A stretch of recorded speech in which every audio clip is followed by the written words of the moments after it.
तो प्यारे बच्चों, आज की क्लास में हम लोग का वाले प्रश्नों को सॉल्व करने वाले हैं। का वाले प्रश्नों का मतलब क्या है? जैसे ए का बी बाई सी वाले प्रश्नों का हल। जैसे यहाँ पर आप देख सकते हैं 24 का 1/2, इसको आप कैसे सॉल्व करोगे। 46 का 1/2, इसे आप कैसे सॉल्व करोगे। 18 का 2/3, इसे आप कैसे सॉल्व करेंगे। तो इस तरीके के जो हमारे प्रश्न हैं, इनको हम कैसे सॉल्व करेंगे, आज हम लोग इनके सॉल्व करने की टेक्निक पर बात करने वाले हैं।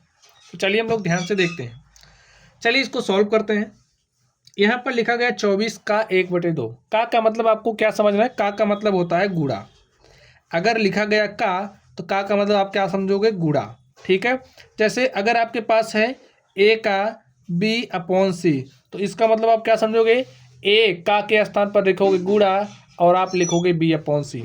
तो आप इसको गुणा कर लीजिए, जो सॉल्यूशन आएगा वही रिजल्ट हो जाएगा। ठीक। चलिए इस पर आप लोग ध्यान से देखिए। 24 का 1/2, तो लिखिए 24 का के स्थान पर क्या लिखोगे? गुणा 1/2। अब स्टूडेंट्स आप लोग जानते हैं, अगर हमारे पास देखिए एक ए संख्या है, दूसरी ए है, तो इसको इससे गुणा करना है। तो आप देख पा रहे हैं 1/2 क्या है? भिन्न है। ठीक है। और अगर आप ना समझ पा रहे हैं तो 24 को आप क्या लिख लीजिए? 24/1। तो जो हमारा भिन्नों का गुणा होता है, कैसे करते हैं? अंश का गुणा अंश में, हर का गुणा हर में। बात ध्यान से सुन लीजिए। अंश का गुणा अंश में, हर का गुणा हर में।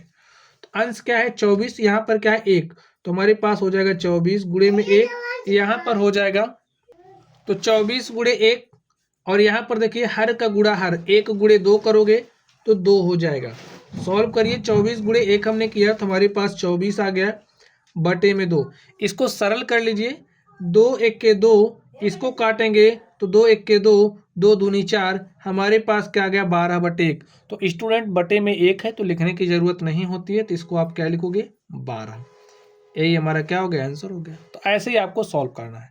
यहाँ पर आप लोग ध्यान से देखिए। जैसे 46 का 1/2, ठीक है। 46 का मतलब होता है गुणा 1/2। अब आपने क्या समझा कि ए हर है, ए हमारा भिन्न है। और अगर आप नहीं समझ पा रहे हो तो आप समझ लीजिए कि इसके बटे में 1 है। ठीक है, समझ लीजिए, लिखने की जरूरत नहीं होती, समझ लीजिए। अंश का गुणा अंश में, यानी कि 46 गुणे आप 1 करोगे तो 46 हो जाएगा। और यहाँ पर 1 है, 1 गुणे 2 करोगे तो 2 हो जाएगा। ठीक है। इसको सॉल्व कर लीजिए।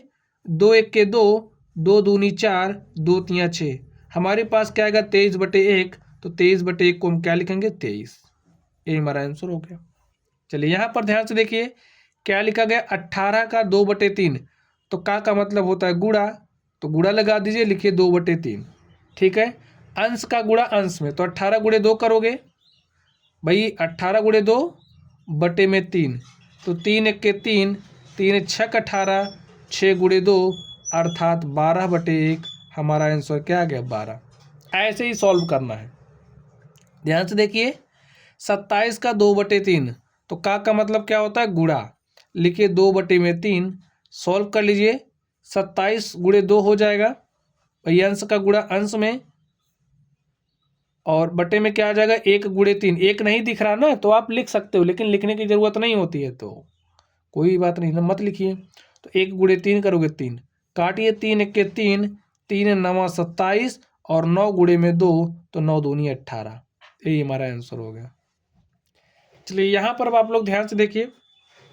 16 का मतलब क्या होता है? गुणा, तो गुणा लगाइए 3/4।